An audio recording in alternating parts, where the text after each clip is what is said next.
The great chamber of the Galactic Council stretched so far that its walls disappeared into a manufactured twilight.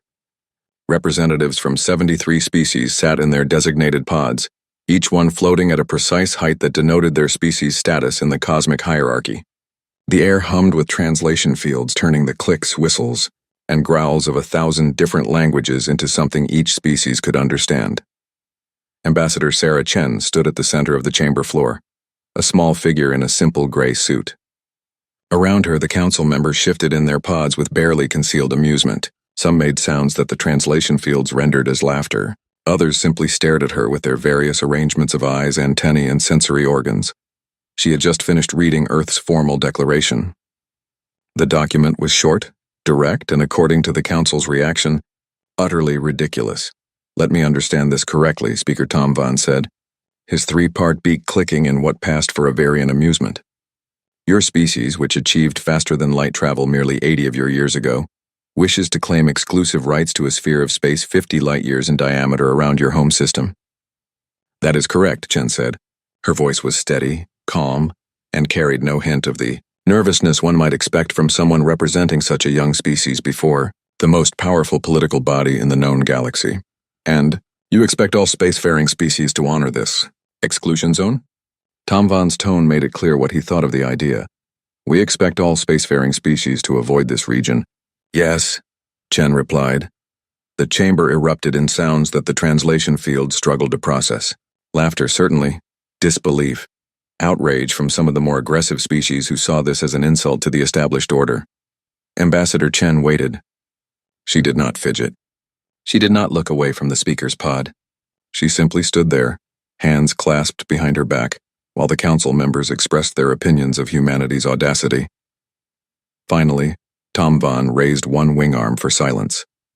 The chamber gradually quieted, though the undercurrent of amusement remained. "Ambassador Chen," he said, "your species controls 12 colonies. 12. The Zitharan Empire controls 47 star systems. The Marine Collective spans 300 worlds. Even the youngest species on this council, besides your own, has been traveling the stars for 600 years. What possible justification do you have for such a demand?" "We are not demanding," Chen said. "We are informing. There is a difference." A new voice cut through the chamber, deep and resonant with the kind of authority that came from conquest. Informing? Or threatening? All eyes turned to the Zitharan pod. High Commander Velxoth leaned forward, his massive frame filling the viewing screen. Zitharans were large, even by galactic standards, with thick armored hides and 4 powerful arms. They had built their empire through military might, and they viewed any challenge to their authority as an invitation to demonstrate their superiority. "We are not threatening anyone," Chen said, turning to face the Zitharan pod. "We are establishing a boundary." "We ask that all species respect it. Ask?" Velxoth's mandibles spread in what his species used for a smile. "You ask nothing. You stand before this council and declare that a massive region of space belongs to your infant civilization, and expect us to simply comply?" "Yes," Chen said simply. The High Commander laughed, a sound like rocks grinding together. "And if we refuse? Will your 12 little colonies wage war against the galaxy? We hope it does not come to that." "Hope." Velxoth stood, his full height impressive even through the holographic projection. "Let me tell you what I think of your hope, human. The Zitharan Empire has conquered species with technology far beyond your own. We have shattered fleets 10 times the size of your entire space navy, and you think you can dictate where we may or may not travel." Chen's expression did not change. "Commander Velxoth, I would strongly advise—" "You advise nothing." The Zitharan's roar echoed through the chamber. "The traditional trade route between Zitharan space and the Outer Rim passes directly through your so-called exclusion zone. It has been used for 3,000 years. Do you truly believe we will alter our course because a species that still uses fusion drives asks us politely?" "The route can be adjusted," Chen said. "It would add perhaps 6 days to the journey. A small inconvenience compared to—" "Compared to what?" "Compared to insulting the Zitharan Empire by suggesting we must go around your pitiful territory." Velxoth's forearms spread wide. "No, Ambassador Chen. I will not adjust our route. In fact, I believe it is time someone taught your species its proper place in the galactic order." The chamber went silent. Even the species that had been laughing moments before now watched with sudden interest. Velxoth's words were not mere posturing. When a Zitharan High Commander spoke of teaching lessons, fleets usually followed.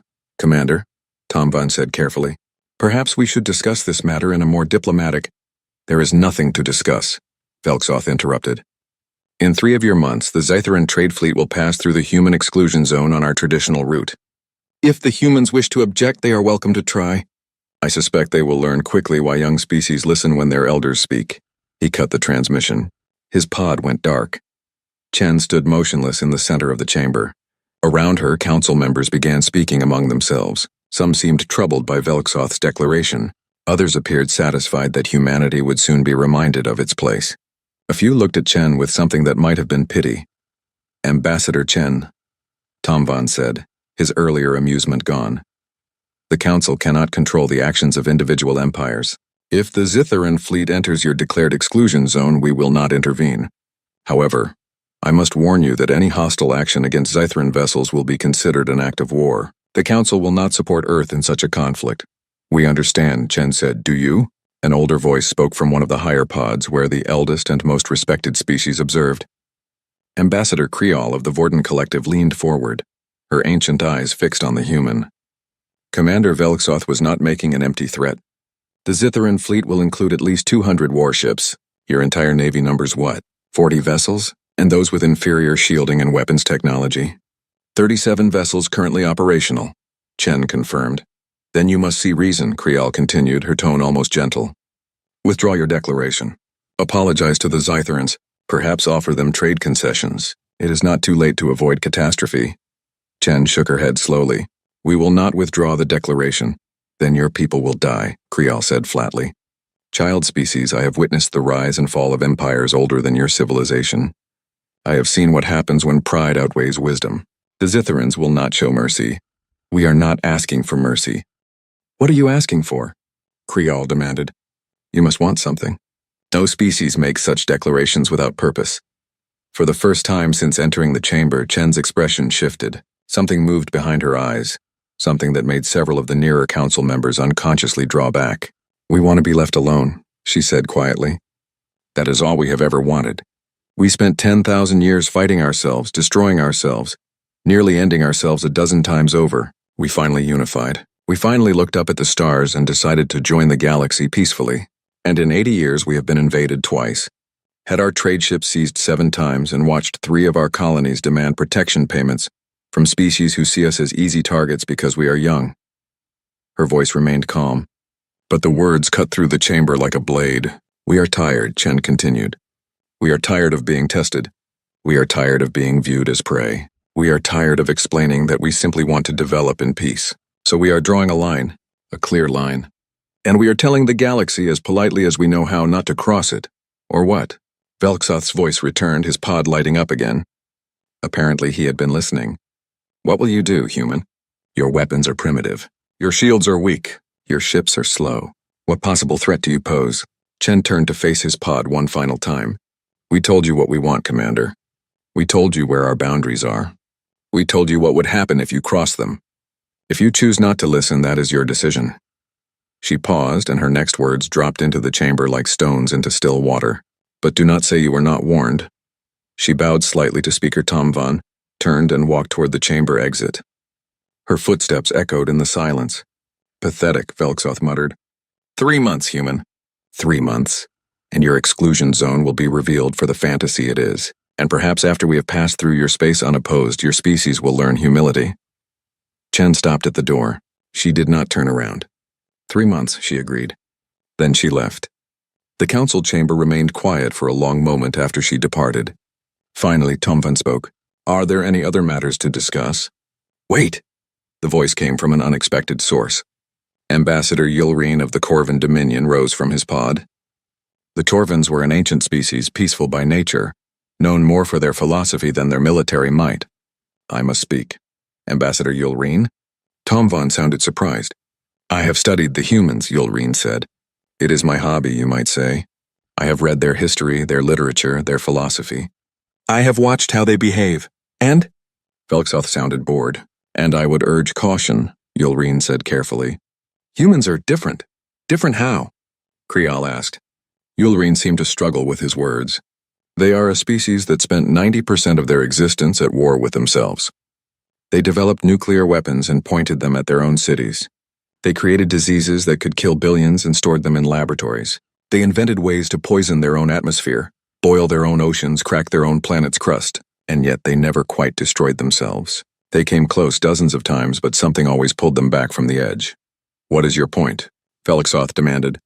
My point, Commander, is that humans are very good at one thing above all others, finding new and efficient ways to kill. They spent millennia perfecting the art, and now that they have finally stopped fighting each other, one must wonder what they have been doing with all that creative energy. Building colonies and fusion drives, Velxoth scoffed. I am not impressed. Perhaps you should be, Yulreen said quietly. When a human issues a warning, Commander, it is because they have already prepared for what comes after the warning is ignored. It is their nature. They do not bluff. Velxoth's laughter boomed through the chamber. Then let them prepare. I look forward to seeing what their preparations have accomplished. Perhaps they have built 40 ships instead of 37. Perhaps they have upgraded their shields by 5%. It will not matter. He cut his transmission again, and this time his pod went dark permanently. The council session ended shortly after. As the various ambassadors departed, small groups formed discussing the confrontation they had witnessed. Most agreed that humanity had overstepped. Some felt sympathy for what would likely happen to Earth's colonies. A few, like Yulreen, expressed private concerns that were largely dismissed. In 3 months, the Zitharan trade fleet would enter human space. 300 warships, the largest show of force the Empire had assembled in decades. It would be, Velxoth had announced, a demonstration that would echo through the galaxy for centuries. He was right about that, at least, though not in the way he imagined. The Zitharan fleet assembled at the rally point 3 days ahead of schedule. Commander Velxoth wanted to make a statement, and he had succeeded. 300 warships hung in the void like a metal constellation, their running lights creating an artificial galaxy against the backdrop of real stars. Each vessel was massive, built for war, covered in armor plating thick enough to shrug off most weapons in the known galaxy. Each one carried enough firepower to level a small moon. Velxoth stood on the bridge of his flagship, the Dominant Will, and surveyed his fleet through the main view screen. Pride swelled in his chest. This was power. This was the might that had conquered 47 systems. And he was about to use it to teach one arrogant species a lesson they would never forget. All ships report ready. Commander, his tactical officer announced. Excellent. Velxoth settled into his command chair, designed to accommodate his massive frame and 4 arms. Broadcast on all frequencies. I want everyone to hear this. The communications officer worked quickly. Moments later, she nodded. All channels open, Commander. Every ship within 30 light years will receive this. Velxoth leaned forward, his voice dropping into the formal register used for official declarations. This is High Commander Velxoth of the Zitharan Empire, addressing all vessels and settlements in this region of space. The fleet you see before you will now proceed along our traditional trade route, passing through the region that the human species has foolishly claimed as their exclusive territory. We do this to demonstrate a simple truth. Young species do not dictate terms to their elders. The Zitharan Empire goes where it wishes, when it wishes. Any attempt to interfere with our passage will be considered an act of war, and will be met with the full force of Imperial might. This is not a threat. This is a statement of fact. He made a cutting gesture and the transmission ended. Set course, he ordered. Standard formation. Maximum scanner range. If the humans have any ships waiting for us, I want to know about them long before we arrive. The fleet moved as one, hundreds of ships executing the same turn, accelerating together toward the boundary of human space. The formation was beautiful in its precision, intimidating in its scope. Velxoth had chosen the traditional trade route specifically because it cut directly through the center of the human exclusion zone. He wanted there to be no doubt, no room for the humans to claim he had simply skirted the edge of their territory. He would pass through the heart of their claimed space, and he would do it unopposed.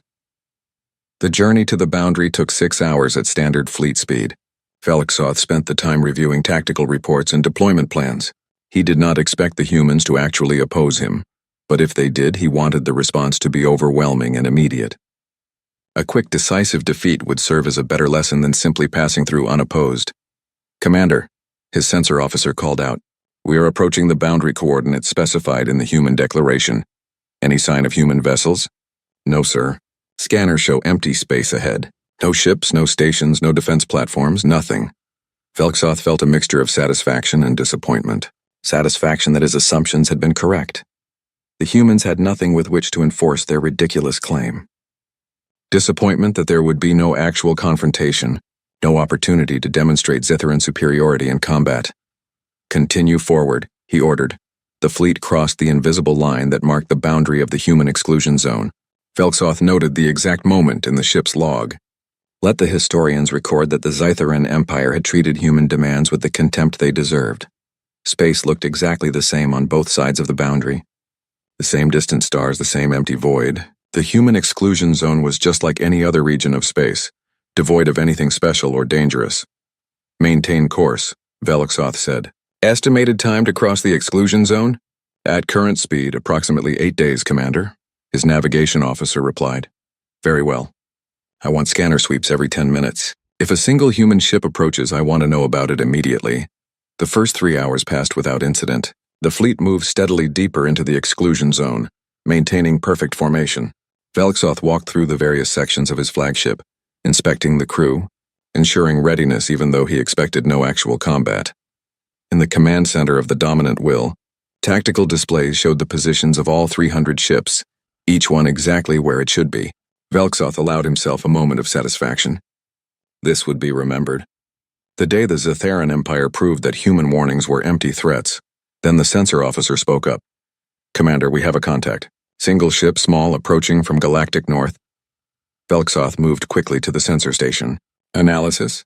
It's definitely human design, sir. Fusion signature matches their standard drive systems. Mass suggests a research vessel, not military. It's not even shielded.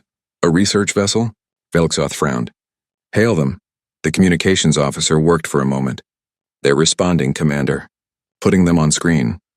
The main view screen shifted to show a small bridge, cramped compared to Zitharan standards. A human woman in a simple jumpsuit stood at its center. Behind her, Velxoth could see perhaps 4 other crew members working at various stations.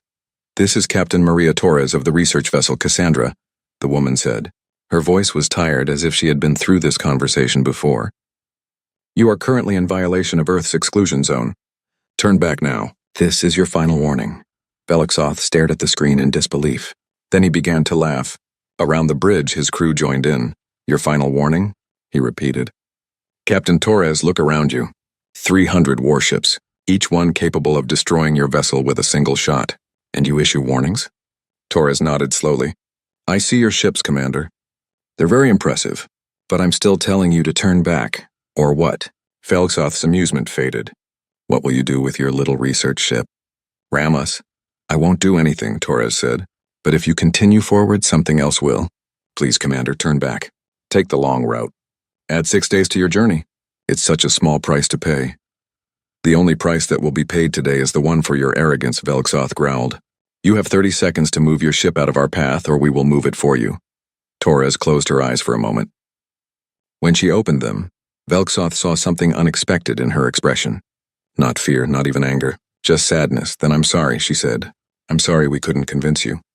I'm sorry for what's going to happen, and I'm sorry that we tried so hard to avoid this and you forced us to do it anyway. 20 seconds, Velxoth said. My crew and I volunteer for this, Torres continued, speaking quickly now. We all signed up knowing what might happen. We drew straws to see who would get to be the last voice you heard, the last person who tried to warn you. I won. 10 seconds. Our families know. They're proud of us. We all left messages.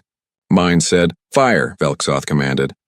The weapons officer pressed a single button. A lance of superheated plasma crossed the distance between the dominant will and the Cassandra in less than a second. The research vessel didn't even try to dodge. It simply vanished in a bright flash of light and expanding gas. Silence filled the Zitharan bridge. Resume course, Velxoth said quietly. He felt no satisfaction from the kill. Something about Torres's words bothered him, though he could not say what. She had been so calm, so resigned, as if she had expected exactly what happened. As if it had all been part of some larger plan. He shook off the thought. The Cassandra had been nothing. A nuisance. Its destruction changed nothing about the fleet's mission. All ships maintain formation. Continue forward. The fleet obeyed. 300 warships now traveling through space where a single human ship had burned. 2 hours passed. Then 3. Velxoth remained on the bridge, though he sent his crew in shifts to rest. Something felt wrong, though he could not identify what. Space looked normal. Scans showed nothing unusual. The fleet systems all operated at peak efficiency. And yet, Commander, the sensor officer said, her voice uncertain, I'm getting something, not a ship, not anything solid, just strange readings. Define strange. I don't know how to describe it, sir. The sensors are showing fluctuations in local space-time. Nothing dangerous, just unusual. As if space itself is rippling. Localized gravitic distortion, Velksoth suggested. Natural phenomena? Maybe? I've never seen anything quite like this before. It's almost like... She trailed off, working her instruments. Sir, it's moving with us. The readings are staying at a constant distance from the fleet, matching our speed exactly. Now Velksoth felt real concern. How is that possible? I don't know, sir. Are we in any danger? I don't think so. The readings are weak. Whatever it is, it's not interfering with our systems. It's just there. Velksoth made a decision. Increase scanner power. I want a full analysis of this phenomenon. And send a message to all ships. I want to know if anyone else is detecting the same thing. Responses came back within minutes.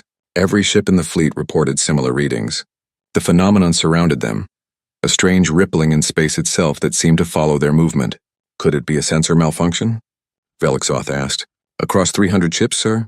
With different sensor arrays and manufacturers? Highly unlikely. Then what is it? No one had an answer. The fleet continued forward. The strange readings persisted, never strengthening, never fading, just maintaining their constant presence around the fleet like a shadow that moved in perfect sync with its source. In the following hours, other problems began to emerge.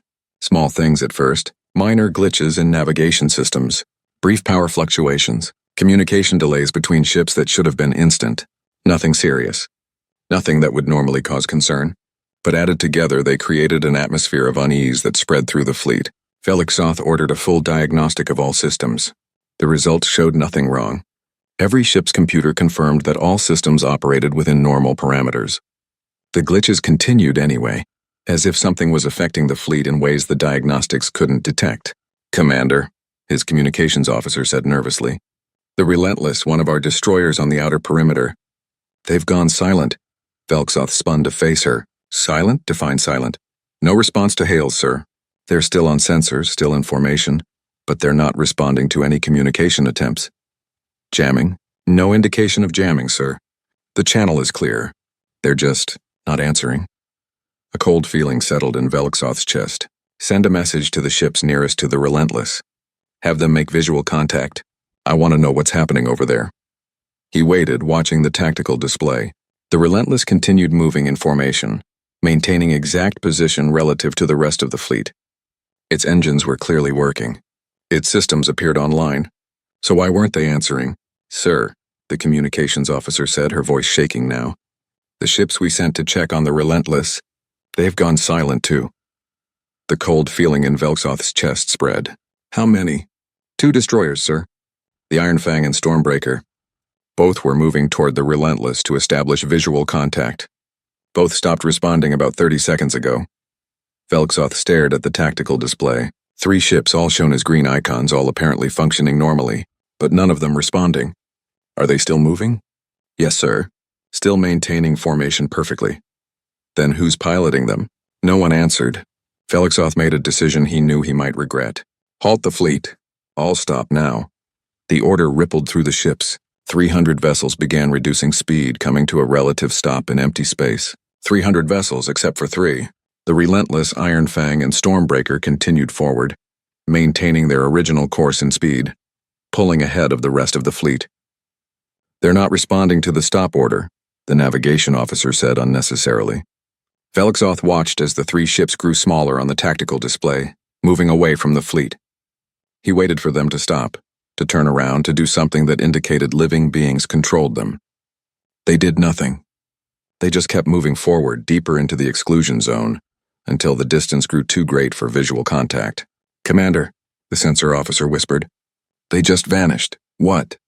The 3 ships. They're gone. Not destroyed. No debris, no explosion. They're just gone. Sensors show nothing where they should be. Velksoth felt his breathing quicken. Around the bridge, his crew stared at their instruments in shock. Find them, he ordered. Full sensor sweep. They have to be somewhere.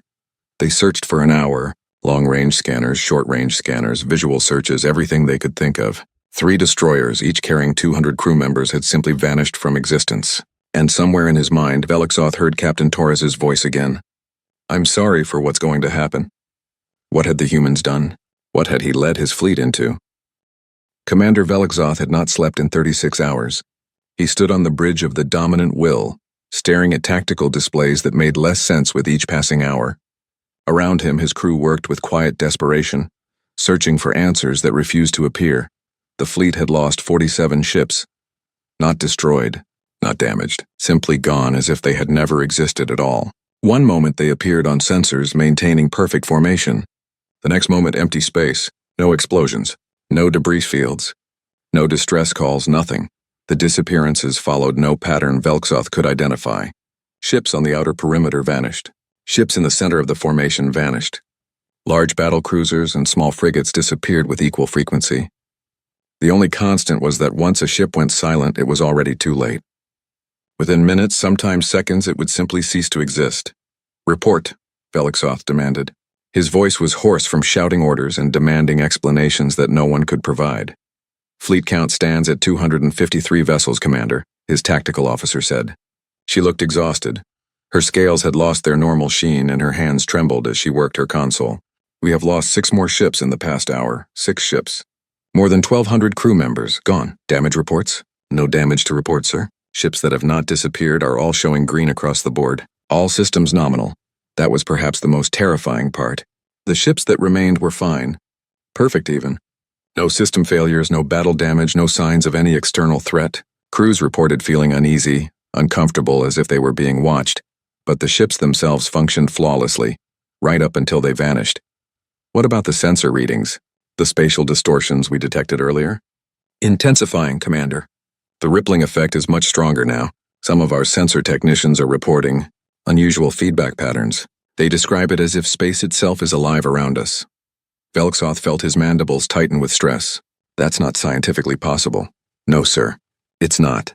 He turned to his communications officer. Any response from the humans? Negative, sir. We have been broadcasting on all frequencies, requesting dialogue, requesting explanation, requesting anything. No response. Either they're not listening or they're choosing not to answer. Or they're all dead too, Velixoth thought but did not say aloud. If whatever was destroying his fleet was also destroying human settlements in the region, there might be no one left to answer. But he didn't believe that. Deep in his gut, he knew the humans were out there, watching, waiting, letting this happen. Commander, the navigation officer called out, his voice tight with barely controlled panic. We have a problem with the jump coordinates.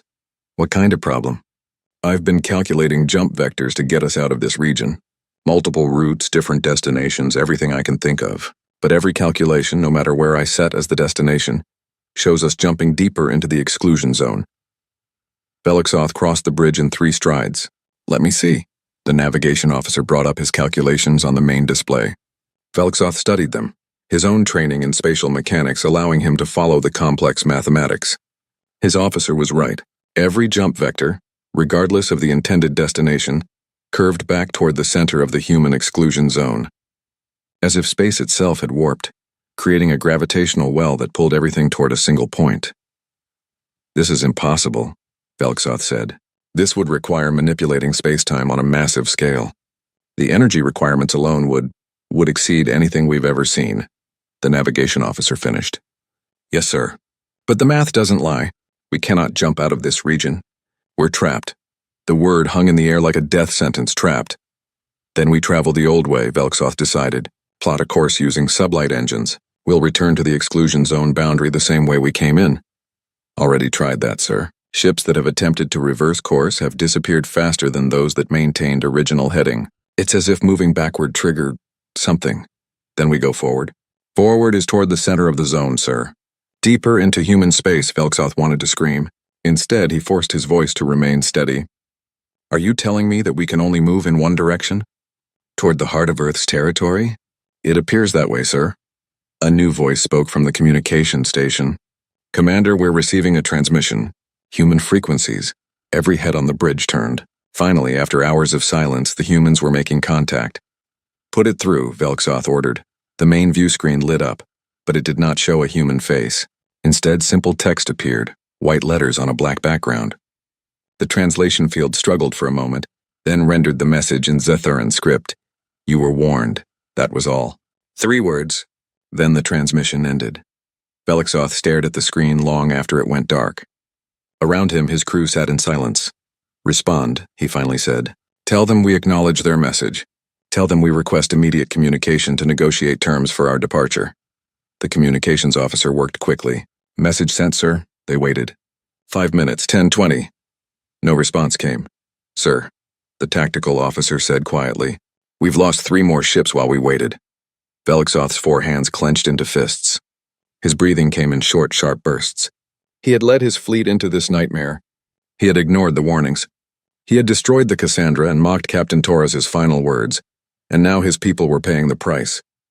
All ships, he said, activating the fleet-wide channel. This is Commander Velixoth. We have entered a situation beyond our understanding.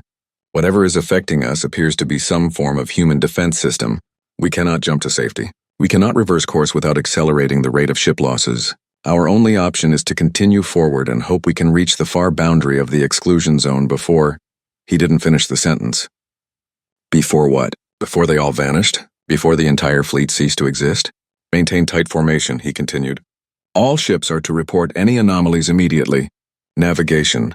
Plot the fastest course through the remaining exclusion zone. Even if it takes us past Earth itself, we need to get out of this region. Sir, his sensor officer said, her voice barely audible. You should see this. Velixoth moved to her station. She brought up a display showing the space surrounding the fleet. At first he saw nothing unusual. Then she adjusted the frequency, shifting to a visual range that Zitharan eyes normally couldn't process. Velixoth's blood turned cold. The fleet wasn't traveling through empty space. They were surrounded by something, a structure of some kind visible only in specific frequencies. It looked like a web impossibly vast, stretching in all directions. Threads of it connected to each ship, thin lines of something that wasn't quite matter and wasn't quite energy. What am I looking at? He asked. I don't know, sir. Whatever it is, it's been there all along. We just couldn't see it until I started scanning across the full spectrum.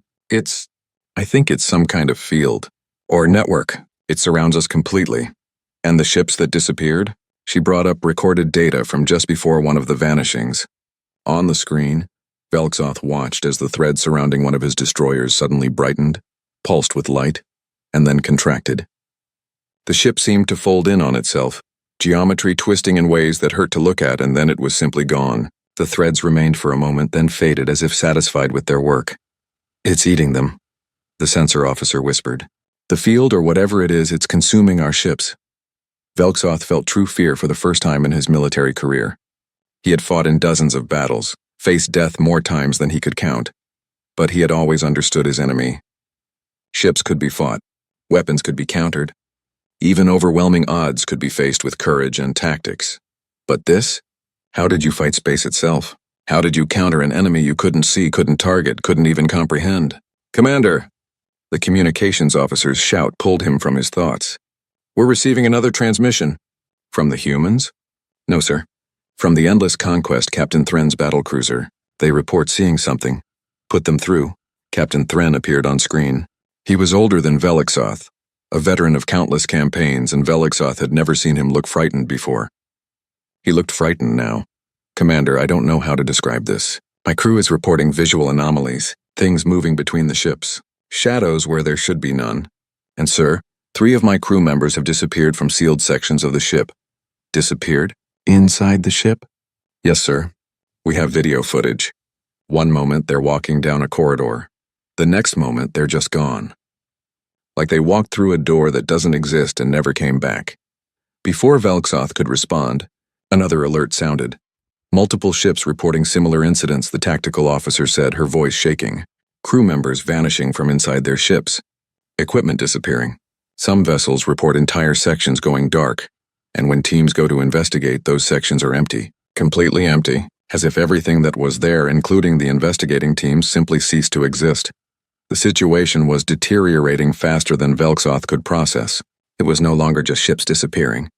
Whatever had trapped them was now reaching inside the ships themselves, selectively removing people and objects like a predator picking meat from bones.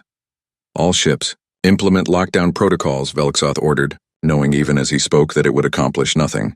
No one travels alone. Everyone stays in groups of at least 4. Seal all non-essential sections. The orders went out. They were followed. They made no difference. Over the next 6 hours, Velixoth watched his fleet die. Not quickly, not mercifully, but slowly. Methodically, like something was taking its time. Taking its time because it had all the time in the world and the fleet had nowhere to go. Ships continued to vanish. 2 at a time now, sometimes 3. The web surrounding them grew brighter with each disappearance, as if feeding on the destruction. Crew members disappeared from sealed compartments, from guarded rooms, from the very bridges of their ships. One moment present, the next moment gone, leaving behind only confused witnesses who could not explain what they had seen. Some ships reported that their disappeared crew members could be heard over internal communications, screaming, begging for help, saying they were trapped somewhere else, somewhere wrong, somewhere that hurt to exist in. Then the screams would stop, and the communications would go dead. Velixoth received a report that the Iron Storm, one of his largest battlecruisers, had been found drifting with no crew aboard. Every single member, over 800 souls, had vanished from a ship that showed no signs of intrusion or damage. The vessel was perfect, pristine, still operating on automatic systems. Just empty. When a salvage team boarded it to investigate, they disappeared too. After that, Velixoth stopped sending people to investigate. There was no point. Whatever was happening followed no rules he understood, and every attempt to study it just resulted in more deaths. "Fleet count?" he asked, his voice hollow. 112 ships, Commander," the tactical officer replied. She had been crying. Velixoth didn't blame her. Current rate of disappearance suggests complete fleet loss within 18 hours. 18 hours. Less than a day until 300 ships and over 500,000 crew members would be completely erased from existence. "Keep trying to contact the humans," Velixoth said. Tell them we surrender. Tell them we will pay any reparations. Tell them we acknowledge Earth's sovereignty over this region. Tell them whatever they want to hear. Just make them stop this." The communications officer worked frantically, sending message after message on every frequency available. Begging, pleading, promising anything and everything if the humans would just respond. They sent 147 messages over the next 3 hours. Not one received a reply. The fleet continued forward because it had no choice. The web around them pulsed and fed and consumed, and there was nothing they could do to stop it. Velixoth thought about Captain Torres again. Her sad eyes. Her apology. She had known. They had all known. The humans had tried to warn them, tried to save them, and the Zitherans had been too arrogant to listen. "Commander," his sensor officer said, "I'm detecting something ahead. I think it's a ship. Human configuration." Velixoth felt a desperate surge of hope. "Hail them immediately." "Working, sir. They're responding." A human face appeared on screen. Male, middle-aged, wearing a military uniform. He looked at Velixoth with an expression that might have been sympathy. "Commander Velixoth," the human said. "My name is Captain James Rivera. I'm here to witness." Witness? Velixoth didn't understand. "We need help. Your system, whatever it is, it's destroying my fleet." Make it stop. Rivera shook his head slowly. "I can't do that." "No one can. Once you entered the exclusion zone without authorization, the defensive grid activated automatically. It cannot be deactivated while unauthorized vessels remain inside. Then authorize us." "Please, we'll leave immediately." "You can't leave," Rivera said gently. "The grid won't allow it." "I'm sorry, Commander. I truly am. But you were warned. Multiple times. You chose not to listen." "This is genocide," Velixoth roared. "No," Rivera corrected. "This is self-defense. You brought a military fleet into our territory after being explicitly told not to. You destroyed the Cassandra when it tried one last time to save you. Every death that occurs here is a direct result of your choices. We didn't know. We didn't understand what you had built. That's why we warned you," Rivera said. "That's why we established the exclusion zone. That's why we begged the Galactic Council to make sure all species understood that our boundaries were not negotiable. We tried everything we could to prevent this. You forced us to do it anyway." On Velixoth's tactical display, 3 more ships vanished. "What is it?" Velixoth asked, his voice breaking. "What did you do to this region of space?" Rivera hesitated, then seemed to come to a decision. "During our last World War, before we unified, we developed weapons we prayed we would never have to use. One of them was a theory about weaponizing space-time itself, creating fields that could trap, contain, or eliminate anything that entered them. We never used it against ourselves. We shelved the research, locked it away. But when we started traveling the stars and realized how hostile the galaxy was, how many species would see us as prey? He trailed off. We built 50 of them, 50 autonomous defense platforms, positioned throughout the exclusion zone, each one maintaining a field that can detect, analyze, and eliminate unauthorized vessels. They're powered by quantum vacuum energy. They'll run for 10,000 years without maintenance. You've turned your entire border into a death trap, Velksoth said. We've turned our border into a warning that means something, Rivera corrected. Every other species in the galaxy uses ships to defend their space. Ships that can be destroyed, fleets that can be defeated. We decided that if you wanted to invade human space, you wouldn't fight human ships. You'd fight space itself, and you can't win against space. Velksoth's tactical display showed 87 ships now. The number dropped to 84 as he watched. You're monsters, he whispered. Maybe, Rivera acknowledged. But we're alive. And we're free. And no one will ever threaten that again. He paused. I am truly sorry, Commander. For whatever it's worth. I hope you understand that we never wanted this. We just wanted to be left alone. The transmission ended. Velksoth stood alone on his bridge, watching his fleet disappear ship by ship, and knew that he would not live to see another day. The last thing he thought as the threads around the dominant will began to brighten and pulse was that humans had not lied. They had warned him, and he had not listened. The Galactic Council chamber was filled to capacity for the first time in 3 centuries. Every species, every faction, every political entity with any claim to power had sent representatives. They sat in their pods in complete silence, waiting for the session to begin. 2 weeks had passed since the Zytheran fleet entered the human exclusion zone. 2 weeks since 300 warships and over 500,000 souls had vanished without a trace. The silence in the chamber was not respectful. It was terrified.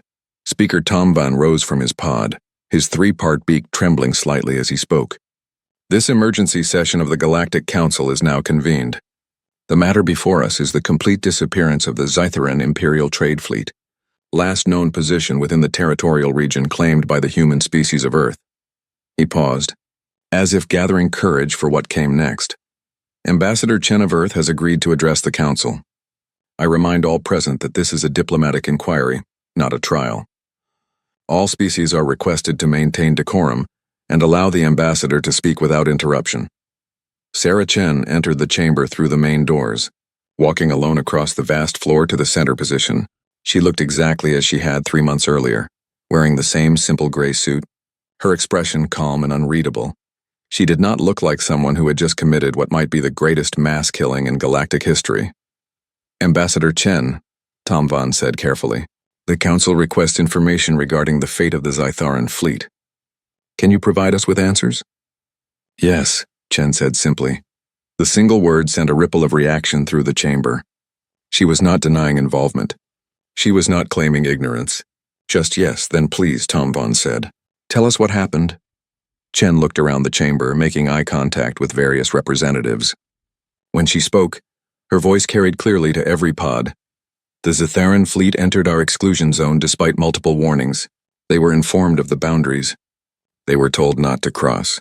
They chose to cross anyway. Our automated defense systems responded as designed. The fleet was eliminated, the chamber erupted. Shouts in dozens of languages translated into a cacophony of outrage, fear, and disbelief. Tomvan had to call for order 3 times before the noise subsided enough for him to continue. You admit responsibility? He asked. I confirm that our defense systems functioned as intended, Chen replied. 500,000 people. The shout came from the Zytheran pod where Acting Commander Vreshkal stood, his scales dark with grief and rage. 500,000 of my people wiped out. And you stand there calmly admitting it? Chen turned to face him. Yes, I'm sorry for your loss, Commander, truly. But your people were warned. Multiple times. At the Council session 3 months ago, at the boundary of our exclusion zone, and even when a single research vessel attempted one final warning, your High Commander chose to ignore every warning, chose to destroy the Cassandra and its crew, and chose to continue forward. The consequences of those choices were his responsibility. You murdered them, Vreshkal roared. We defended our territory, Chen corrected, her voice still calm. The difference is significant.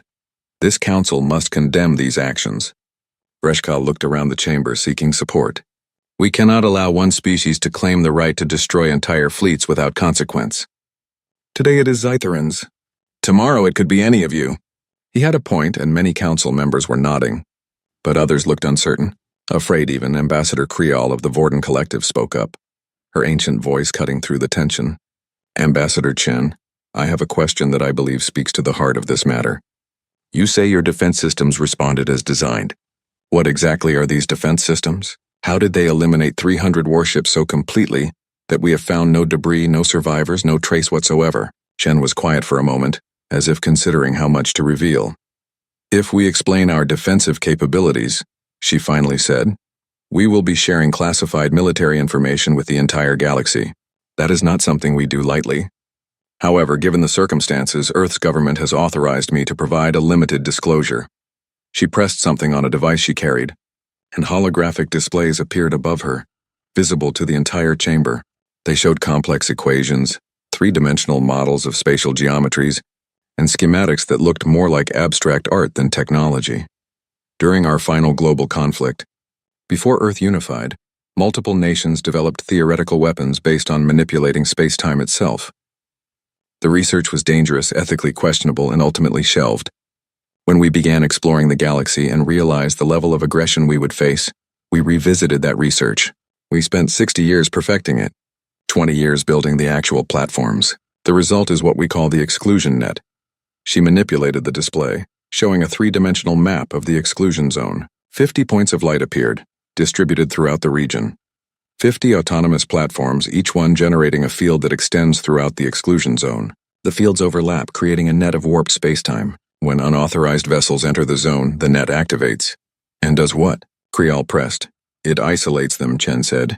The ships don't explode. They don't disintegrate. They're folded into pocket dimensions, separate quantum spaces that exist alongside our own universe but cannot interact with it. From the perspective of normal space, they simply cease to exist. Horror spread through the chamber like a wave. Several representatives made religious gestures specific to their species. Others simply stared in shock. You're saying, Tom Van said slowly, that the Zithran fleet still exists? Trapped in some other dimension? In a manner of speaking, Chen confirmed. Though exists might be too generous a term. The pocket dimensions are not designed to sustain life. They have no conventional physics, no time as we understand it. Anything placed inside them is effectively frozen, preserved in a state that is neither alive nor dead. Quantum stasis, that's obscene, someone whispered. That's effective, Chen countered. Our exclusion zone has one purpose: to ensure that anyone who violates our boundaries cannot threaten Earth, cannot return to tell others where our defenses are weak, and cannot encourage others to test us. The exclusion net accomplishes all three objectives. Freshkal spoke again, his voice shaking with fury. You have condemned my people to eternal torture, trapped forever in nightmare spaces. This is worse than death. They feel nothing, Chen said, though her expression softened slightly. Time does not pass for them. They are not suffering because they are not experiencing anything at all. It is closer to suspended animation than torture. Can they be retrieved? Creole asked. Theoretically, yes. If the platforms were deactivated and the fields collapsed, anything trapped inside would return to normal space. However, doing so would leave Earth defenseless, and we have no intention of deactivating our defenses. So they are lost forever, Freshkal said. They were lost the moment Commander Velixoth gave the order to enter our territory, Chen replied. We gave you fair warning, Commander. We could not have been more clear.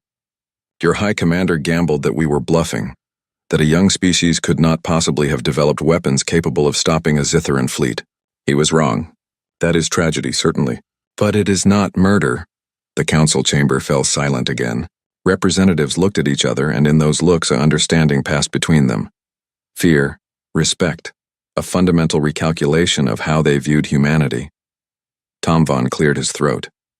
Ambassador Chen, the council must now deliberate on this matter. However, I have one final question before you depart. You have revealed the existence of these weapons. You have shown us to some degree how they function. Are you not concerned that other species will now develop countermeasures, or similar weapons of their own? Chen smiled slightly, and for the first time there was something cold in her expression. Let them try, she said. The physics involved require an understanding of quantum mechanics and space-time manipulation that we spent centuries developing.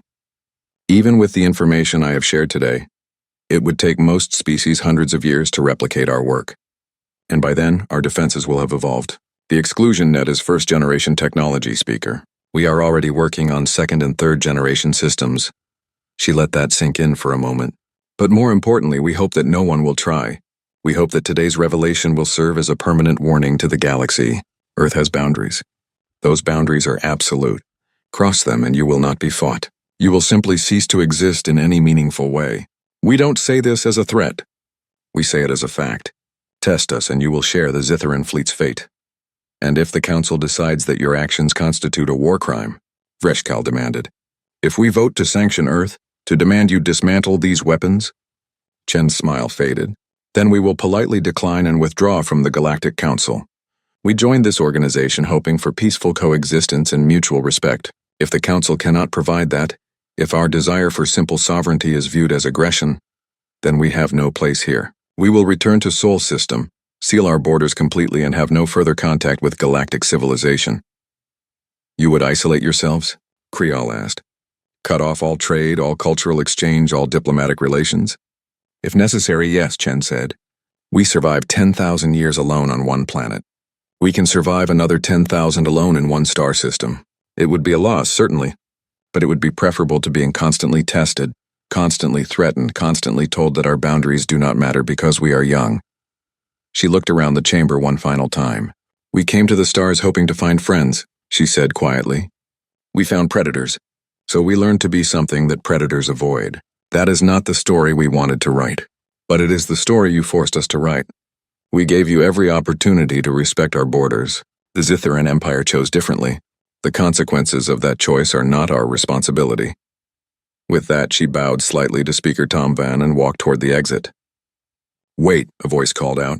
Ambassador Yul Reen of the Chorvan Dominion floated his pod down to the chamber floor, something rarely done during official sessions. Ambassador Chen, may I speak with you? Privately? Chen stopped and turned. Of course, Ambassador. They moved to a side chamber while the main council erupted in debate. Once they were alone, Yul Reen's usual calm demeanor cracked slightly. I tried to warn them, he said. 3 months ago I told Velxoth that humans do not bluff. I told him you were dangerous. He did not listen. I know, Chen said. We monitored the council session. We appreciated your attempt to prevent this. Appreciated enough to tell me the truth?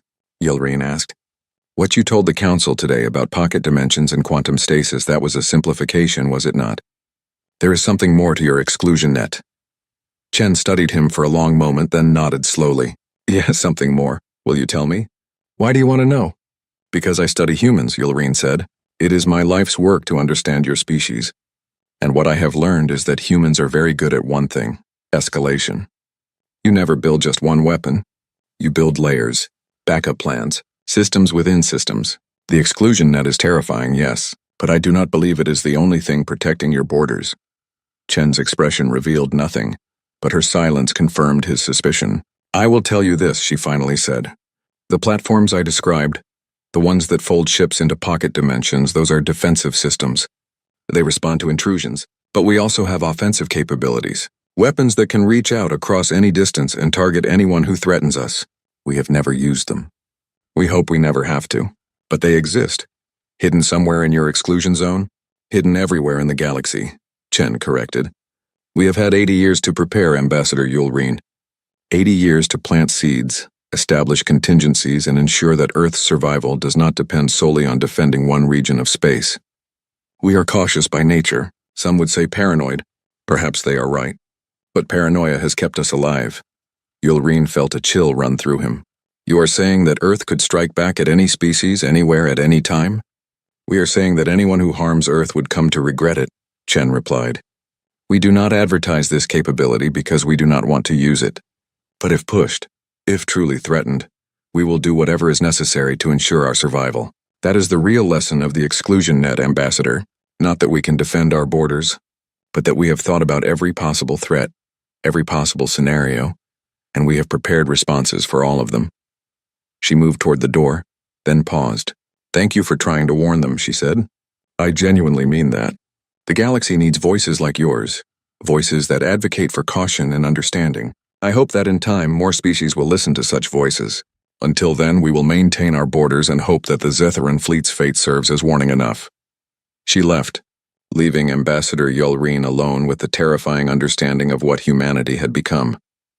Not conquerors, not explorers seeking to expand their territory, but something potentially more dangerous. A species so committed to their own survival that they had turned themselves into something the galaxy would learn to avoid at all costs. In the main chamber, the debate raged on, but Yulreen already knew how it would end. The Council would recognize Earth's exclusion zone.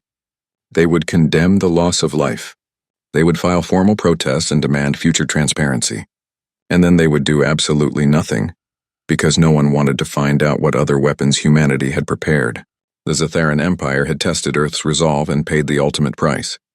No one else would make the same mistake. 6 months after the Zitharan fleet disappeared, the galaxy had changed in ways both obvious and subtle. The most visible change was the collapse of the Zitharan Empire itself.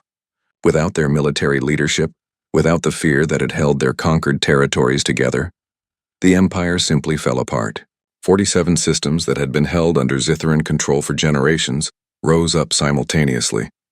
Some declared independence. Others formed new alliances with neighboring species. A few descended into civil war as different factions competed for power. The Galactic Council sent peacekeeping forces to the worst conflict zones, but they let most of the transitions occur naturally. No one had the appetite for forced reunification, especially when the alternative was allowing former slaves to determine their own fate. Acting Commander Vreshikal tried to hold the Empire together for 3 weeks before accepting reality. He made one final transmission to the Galactic Council, broadcast across all frequencies so every species could hear. "The Zitharan Empire is no more," he said, his voice heavy with defeat. "We built our power on military might and the assumption that no one could challenge us. Earth proved that assumption wrong. Our fleet, our pride, our high commander all gone in an instant, because we believed ourselves invincible. Let our fall be a lesson to any species that thinks might makes right. The galaxy has changed. The old rules no longer apply." He resigned his command the next day and retired to a colony world where he lived quietly, never speaking publicly about the fleet again. In the halls of the Galactic Council, the change was more subtle but equally profound. Species that had once postured and threatened each other now chose their words more carefully. Aggressive expansion plans were quietly shelved. Trade disputes that might have escalated to military threats were resolved through actual diplomacy. Earth's exclusion zone had become the elephant in every room. No one wanted to discuss it directly, but it influenced every decision, every negotiation, every strategic calculation. A single question hung over every interaction. If humans could do that to the Zitharans, what could they do to us? Ambassador Chen noticed the change during council sessions. Species that had barely acknowledged her before now treated her with careful respect. Some sought her advice on various matters, hoping to build positive relationships with Earth. Others simply avoided her entirely, afraid that even diplomatic disagreements might somehow trigger human retaliation. She found it exhausting. "They fear us now," she told her assistant. One evening after a particularly tense council session, that was never the goal. "We just wanted to be left alone." But being left alone required being feared, her assistant pointed out. There was no middle ground. "The galaxy doesn't respect boundaries unless those boundaries have teeth." Chen sighed. "I know. Doesn't mean I have to like it." The physical boundary of the exclusion zone had become something of a pilgrimage site, though no one dared enter it. Ships would travel to the edge, close enough to detect the faint spatial distortions that marked where the exclusion net waited, and then they would stop. Some captains held memorial services for the lost Zitharan crew. Others simply wanted to see the place where 300 warships had vanished. A human memorial station had been established at one of the entry points, a small structure that served as both warning and monument. It listed the names of every crew member aboard the Cassandra, the research vessel that had tried one last time to warn the Zitharan fleet. Below those names, a simple inscription read, "They volunteered to be the last warning. They hoped you would listen." Beneath that, a longer message. "This exclusion zone exists not because Earth seeks conflict, but because Earth seeks peace. We ask only that other species respect our boundaries, as we respect theirs." The ships that entered this region did so against multiple warnings. Their fate was tragic but preventable. We hope that no other species will force us to demonstrate our defensive capabilities again. We prefer to be your partners, not your adversaries. The choice, as always, is yours. Below the plaque, embedded in the station structure, was a physical marker that aligned perfectly with where the exclusion net began. Cross this line without authorization, and you will share the Zitharan fleet's fate. The message was clear, permanent, and absolute. Ships from every corner of the galaxy came to read it. Then they turned around and left. The change in the galaxy's attitude toward humanity manifested in unexpected ways. Trade agreements that had been stalled for years suddenly moved forward. Research partnerships were proposed. Cultural exchange programs expanded. No one said it explicitly, but the calculation was obvious. Better to be Earth's friend than to risk being Earth's enemy. Human colonies beyond the exclusion zone reported a dramatic decrease in harassment. Pirates who had once viewed human merchant ships as easy targets now avoided them entirely. Aggressive species that had demanded tribute from human settlements suddenly discovered that those demands were no longer necessary. The few who tested these waters disappeared mysteriously, their ships found drifting with all crew missing and no signs of struggle. Earth never claimed responsibility for these incidents. They never had to. Ambassador Yulreen published a paper 6 months after the Zitharan fleet's disappearance. Titled The Quiet Ones: Understanding Humanity's Approach to Galactic Politics, it became required reading in diplomatic schools across the galaxy. The core thesis was simple. Humans do not make idle threats, do not posture for political gain, and do not bluff. When they establish a boundary, that boundary is absolute. When they issue a warning, that warning should be heeded without question. The paper included a detailed analysis of human history, showing pattern after pattern of humanity's approach to conflict. Give them space and they will be peaceful neighbors. Push them into a corner, and they will develop weapons that fundamentally change the nature of warfare itself. Nuclear weapons, biological agents, artificial intelligence, quantum manipulation. Humans, Yulreen wrote, are not the most aggressive species in the galaxy. They are not the most militaristic. They are not even the most violent. But they are the most creative when it comes to survival. They approach every threat with the assumption that they might lose, and they prepare accordingly. This makes them far more dangerous than species who rely purely on strength or numbers. The paper's conclusion was stark. The galaxy has two choices. We can accept that Earth's boundaries are real and respect them, living in peace with a species that wants only to be left alone. Or we can test those boundaries and learn what other weapons humanity has prepared. The Zitharan Empire chose the second option. Their fate should guide our choice. In the Officers' Academy on Chorvan Prime, Yulreen's paper was assigned to every cadet alongside a case study of the Zitharan fleet's disappearance. The lessons were simple and direct. Respect other species' boundaries, take their warnings seriously, and never assume that superior numbers or technology guarantee victory. One particular teaching scenario became standard across multiple species' military academies. Cadets were presented with a simulation. Your fleet encounters a species that has established a defensive boundary around their territory. They warn you not to cross. Your orders are to cross anyway because the territory contains strategic resources your government needs. What do? The correct answer, cadets learned, was to disobey orders and refuse to cross. Victory against an enemy's ships was possible. Victory against weaponized space itself was not. And more importantly, following orders that led to your fleet's complete destruction served no one. The simulation was called the Zitharan scenario. In human space, the changes were equally significant, though less visible to outside observers. The 50 platforms that generated the exclusion net received regular maintenance and upgrades. Their quantum cores were refreshed. Their programming was refined.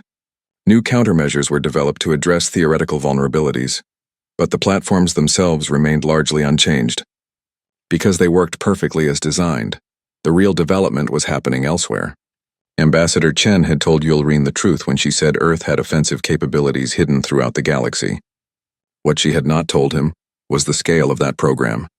In addition to the exclusion net, Earth had deployed 300 autonomous weapons platforms in deep space, scattered across trade routes near major population centers, and in strategic locations where they could respond to any threat against Earth or its colonies. Each platform was equipped with the same space-time manipulation technology that powered the exclusion net, but designed for precision strikes rather than area defense. They had never been used. Most of the galaxy did not know they existed. Earth preferred it that way. The best weapon, the head of Earth's Strategic Defense Command often said, is the one you never have to use. The exclusion net has done its job perfectly. It eliminated one threat and prevented 1,000 others just by existing. That is efficient defense. Earth's government debated quietly and constantly whether they had gone too far. 500,000 deaths weighed heavily on many politicians and military leaders. Some argued that there should have been a way to disable the fleet without destroying it completely. Others pointed out that any warning more gentle than complete annihilation would have been tested again and again until someone got through. The debates never led anywhere concrete. The exclusion net remained active. The boundary remained absolute, and the galaxy learned to adjust. 3 years after the incident, a young Zitharan officer named Kren Al was assigned to patrol the border regions that had once been part of the Empire. His ship, a small corvette that served the new Zitharan Federation, was part of the peacekeeping force that tried to maintain order in the fractured territories. One day, his patrol route brought him near the edge of Earth's exclusion zone. He had been too young to serve in High Commander Velxoth's fleet, but he had lost family members in the disaster. An uncle, 2 cousins, friends from his childhood who had proudly joined the military and marched off to teach the humans respect. They never came back. Kren Al ordered his ship to hold position at what he judged to be a safe distance from the exclusion zone boundary, close enough to see the memorial station, far enough to avoid activating any defensive systems. His second officer, an older veteran who had served under the Empire, approached him on the bridge. "Paying respects, sir?" "Something like that," Kren Al replied, studying the memorial station on his screen. "Did you know anyone who was part of the fleet?" "Many," the veteran said quietly. "Good soldiers, brave warriors. They followed orders, as we all would have. They did not deserve what happened to them." "No," Kren Al agreed. "They didn't." They stood in silence for a moment, watching the distant station marking the boundary of human space. Finally, the young officer spoke again. "Why do you think they did it? The humans, I mean. Why create something so terrible?" The veteran considered the question. "I have thought about this many times, sir. I have read the report, studied their history, tried to understand, and I think the answer is simple. They were afraid." "Afraid? Of us?" "Afraid of everyone," the veteran corrected. "Earth is one planet, one species. We are thousands of species, millions of worlds, billions of ships. From their perspective, they were surrounded by potential threats. They could not compete with numbers. They could not match the military might of established empires, so they built something that made numbers and might irrelevant." Kren Al nodded slowly. "They built a weapon so terrible that no one would dare attack them." "Not just that," the veteran said. "They built a warning system that could not be ignored. Commander Velxoth thought they were bluffing because he could not imagine a species actually creating something like the exclusion net. But humans did not bluff. They told us exactly what would happen if we crossed their boundary, and when we did, they followed through." "Should we hate them for it?" Kren Al asked. The veteran thought for a long time before answering. "I do not know, sir. Part of me does hate them. They killed my friends, destroyed our empire, changed our entire civilization. But another part of me understands that we were warned, multiple times, and we ignored those warnings because we were arrogant." He gestured toward the memorial station. "The humans put up that monument not to celebrate their victory, but to honor their own dead. The crew of the Cassandra, who tried one last time to save our fleet. That tells me something about who they are. They did not want this to happen. They tried to prevent it. We forced their hand." Kren Al continued staring at the screen. "If you were in command that day, would you have given different orders?" "I would like to think so," the veteran said.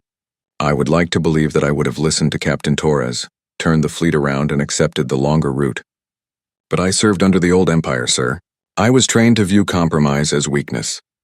If I had been in Commander Velxoth's position, I might have made the same choice." He paused. "That is what haunts me. Not that our people died, but that I might have led them to the same fate." A console beeped, indicating an incoming transmission.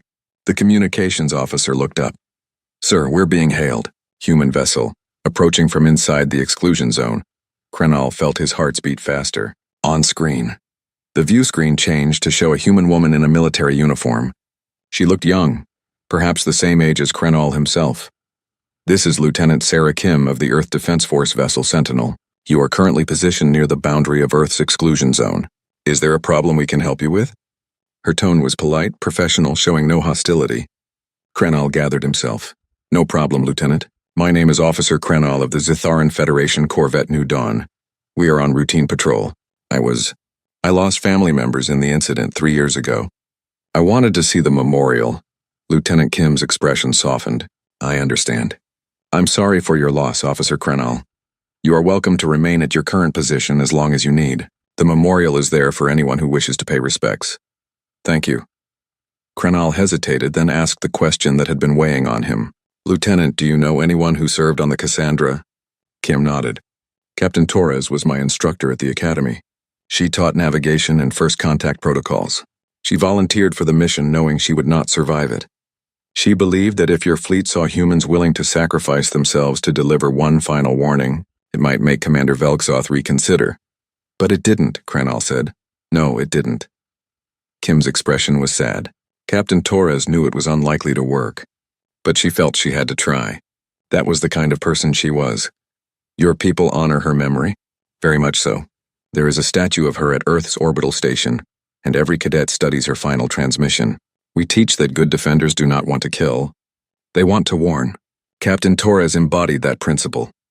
Krenal looked at his veteran officer, then back at the screen. Lieutenant Kim, may I ask you a question? As one junior officer to another? Of course. Do you think what happened was justified? Kim took a long breath. That is a complicated question, Officer Krenal. Personally, I think it was a tragedy that should never have happened.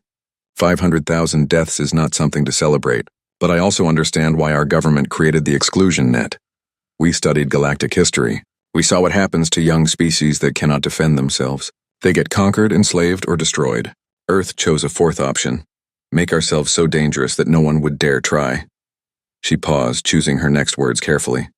What happened to your fleet was the price of that deterrence. It was a terrible price, but it has prevented hundreds of other conflicts. How many wars have not started because species now think twice before threatening others? How many lives have been saved because aggressive empires realized that overwhelming force is no longer enough to guarantee victory? So you think the ends justified the means? Krenal asked. I think the means were terrible, and I wish there had been another way. But I also think that if we had not demonstrated the reality of our defenses, someone else would have tested us. And then someone else after that. The exclusion net has only one setting, absolute. It cannot bluff. It cannot make threats. It simply executes its programming. Your fleet learned that lesson so that no one else would have to. Krenal absorbed this. Your honesty is appreciated, Lieutenant. We try to be honest, officer, especially with those who have been affected by our actions. Is there anything else we can help you with? No, thank you. We will leave the area shortly. Kim nodded. Safe travels, Officer Krenal. And again, I am sorry for your loss. The transmission ended. Krenal sat in his command chair, processing the conversation. She seemed decent, the veteran officer observed, for someone representing the species that destroyed our empire. Yes, Krenal agreed. That is what troubles me. It would be easier if they were monsters. But they are not. They are just people trying to survive in a galaxy that saw them as weak. He stood and addressed his crew. Set course for our next patrol point. We have remained here long enough. As the new dawn turned away from the exclusion zone, Krenal took one last look at the memorial station. The message on that plaque would remain there for centuries. A permanent reminder of the day the galaxy learned that humanity's warnings were not suggestions. Stay out. 2 words that had changed everything. Across the galaxy, similar scenes played out with different species, different officers, different perspectives, but the underlying reality was the same. Earth had drawn a line, enforced it with absolute finality, and changed the fundamental calculus of galactic politics. In the Galactic Council chambers, a new resolution was being debated. Proposed by a coalition of smaller species who had previously been targets of aggression, it called for the establishment of universal standards for territorial boundaries. The core principle was simple. Every species had the right to establish defensive zones around their home systems, and those zones would be recognized by the Council as sovereign territory. The resolution was called the Earth Accord, though Ambassador Chen had not asked for it and initially opposed the name. We do not want to be the face of this movement, she told Speaker Tom Van during a private meeting. We want to be one species among many, all of whom have the right to defend themselves. I understand your concern, Tom Van replied. But you must also understand the symbolic importance. The Earth Accord represents a fundamental shift in how the galaxy operates. For thousands of years, might has made right. Strong species expanded, weak species retreated or died. Your actions proved that there is another way. Technology and determination can counter raw power. Small species can defend themselves if they are willing to pay the price. The price was 500,000 lives, Chen said quietly. Yes. And because of that price, millions of others may be saved. The aggressive empires that once preyed on smaller species are now reconsidering their strategies. Trade is replacing conquest. Diplomacy is replacing threats. These are positive changes, Ambassador, even if they came from tragedy. The Earth Accord passed with overwhelming support. Only 3 species voted against it, all of them former empires that had built their power on expansion and conquest. Their objections were noted and ignored. Under the new framework, dozens of species established their own exclusion zones, though none with defenses as absolute as Earth's. Most relied on conventional military fleets and early warning systems, but the principle was the same. Here is our boundary, respect it or face consequences. Wars did not end. Species still had disputes, still competed for resources, still occasionally came into conflict, but the nature of those conflicts changed. Boundaries were recognized. Warnings were heeded. The automatic assumption that military superiority meant victory was no longer automatic. 5 years after the Zytheran fleet disappeared, Ambassador Chen gave her final address to the Galactic Council before retiring from diplomatic service. When I first stood in this chamber and declared Earth's exclusion zone, many of you laughed, she began. You saw us as young, naive, arrogant. You could not imagine that a species so new to the stars could enforce such a claim. The Zytheran Empire decided to test that assumption, and the results changed galactic history. She paused, looking around the chamber at the representatives who had, over the years, gone from dismissing her to fearing her to finally, grudgingly, respecting her. I will not apologize for what happened. My government acted to defend our people and we succeeded. But I will say this, we never wanted to be feared. We wanted to be left alone. We wanted the right to develop at our own pace, to make our own mistakes, to chart our own future without interference from species that saw us as easy prey. The exclusion net gave us that right. But it gave us something we never asked for, a reputation as the galaxy's untouchable species. People whisper about us. They speculate about what other weapons we have hidden. They treat us with careful respect born from fear rather than friendship. She shook her head slowly. That is not the relationship we wanted with the galaxy, but it is the relationship you forced upon us. When we asked politely to be left alone, we were ignored. When we demonstrated the consequences of violating our boundaries, we were finally heard. That says something about galactic culture that I hope future generations will work to change.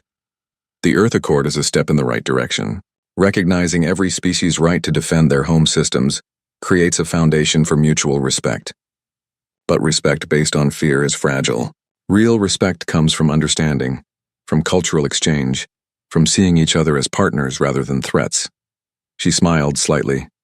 My successor, Ambassador David Martinez, will work toward that goal. He is younger than me, less cynical, more optimistic about the galaxy's future. I hope he is right to be optimistic. I hope that future generations will remember the Zytheran fleet not as a symbol of human power, but as the last time any species needed to learn this lesson the hard way. The chamber gave her a standing ovation, something rarely done for departing ambassadors. Chen bowed slightly and left the chamber for the final time. She returned to Earth, to a quiet life in the mountains where she wrote her memoirs and occasionally gave lectures to diplomatic students. She never returned to space, never visited the exclusion zone, never saw the memorial station that bore the names of the Cassandra's crew. But she thought about them often. About Captain Torres and her calm acceptance of fate. About Commander Veluxoth and his fatal arrogance. About all the people who died because warnings were not heeded. In her memoirs, published 3 years after her retirement, she wrote, "History will debate whether Earth's actions were justified. Some will say we went too far, that we could have found another way. Others will say we did not go far enough, that we should have made an example even more dramatic. I believe both views are wrong. We did exactly what we said we would do. We established a boundary, warned those who would cross it, and enforced that boundary when our warnings were ignored. That is not cruelty. That is consistency.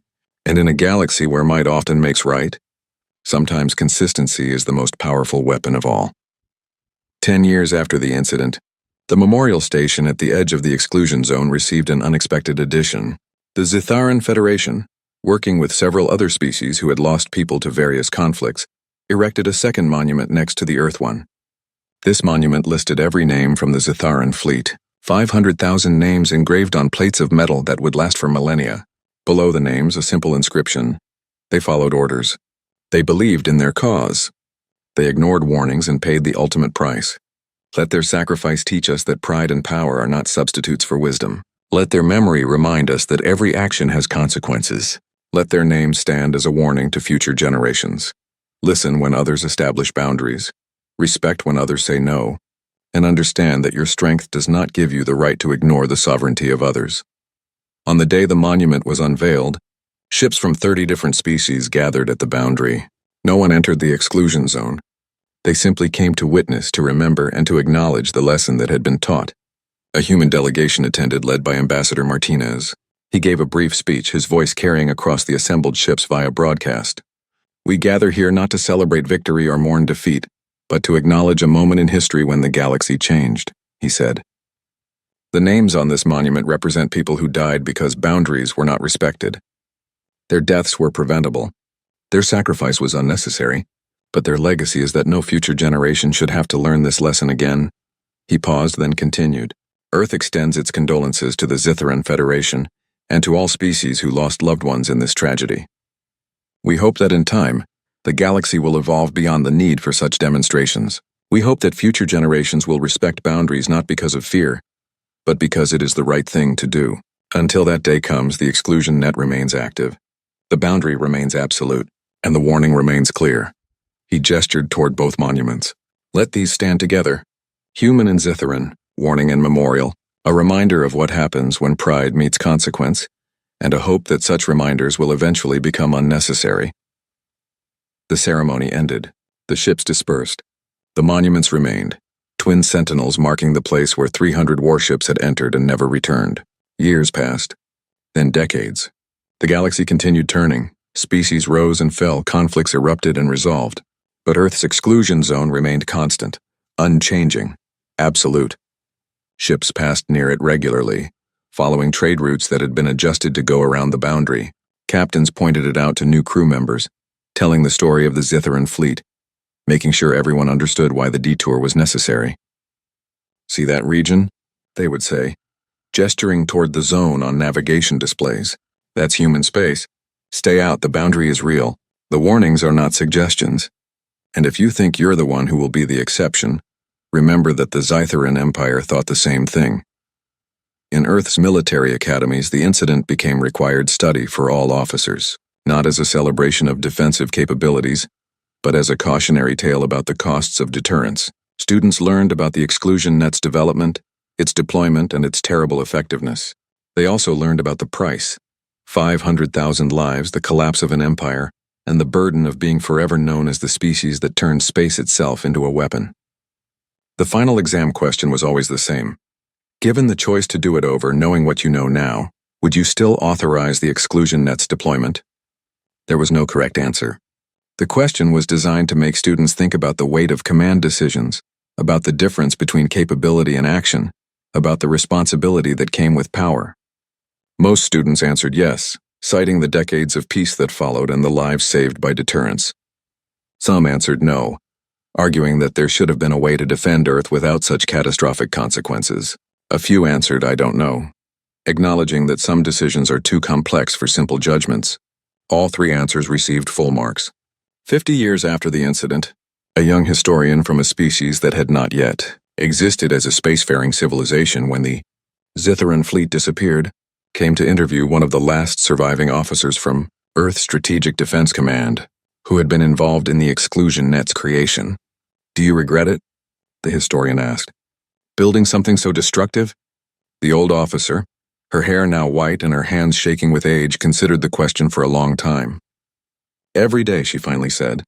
And not at all. Both at the same time. How is that possible? Because we built the exclusion net knowing it would either save Earth or destroy our souls, she replied. We succeeded in the first goal. We gave humanity safety, sovereignty, and time to develop without constant threats. But we paid a price for that safety. We became the species that other species fear. Not respect, fear. And that fear has isolated us in ways we never anticipated. But you would do it again? Yes. Because the alternative was to remain vulnerable, to invite constant testing, to fight war after war until eventually someone succeeded in destroying us. We chose a different path. We chose to make one terrible example that would prevent 1,000 smaller tragedies. The math says we made the right choice, but math does not account for the weight of 500,000 names. The historian published the interview as part of a larger work examining how the exclusion net had changed galactic politics. The book's title was simple: The Warning That Changed Everything. It became a bestseller across hundreds of worlds, translated into thousands of languages, studied by diplomats, historians, and military strategists. Its central thesis was that the incident at Earth's exclusion zone represented a fundamental turning point in galactic civilization, the moment when technological deterrence proved more effective than numerical superiority. But the book's final chapter was titled The Cost of Peace, and it focused not on strategy or politics, but on the human cost of what had been done. The crew of the Cassandra who had volunteered to deliver a final warning, the Zitharan officers who had followed orders into oblivion, the families on both sides who lost loved ones, the burden carried by those who had designed, authorized, and deployed the exclusion net. In the end, the historian wrote, the question is not whether Earth was justified in defending its borders. The question is what kind of galaxy we want to live in, one where boundaries are respected because of fear, or one where boundaries are respected because we recognize each other's right to exist unmolested. Earth gave us the first, it is up to us to build the second. A century after the Zitharan fleet vanished, the exclusion zone still existed, still functioned, still maintained its absolute boundary. But the galaxy around it had evolved. Young species no longer faced constant aggression from established empires. Boundaries were recognized and respected. Warnings were heeded. The automatic assumption that superior military force guaranteed success had been replaced by a more cautious understanding that any species, given sufficient motivation and creativity, could develop defenses that made conventional warfare obsolete. It was not a perfect galaxy. Conflicts still occurred. Species still competed and sometimes fought.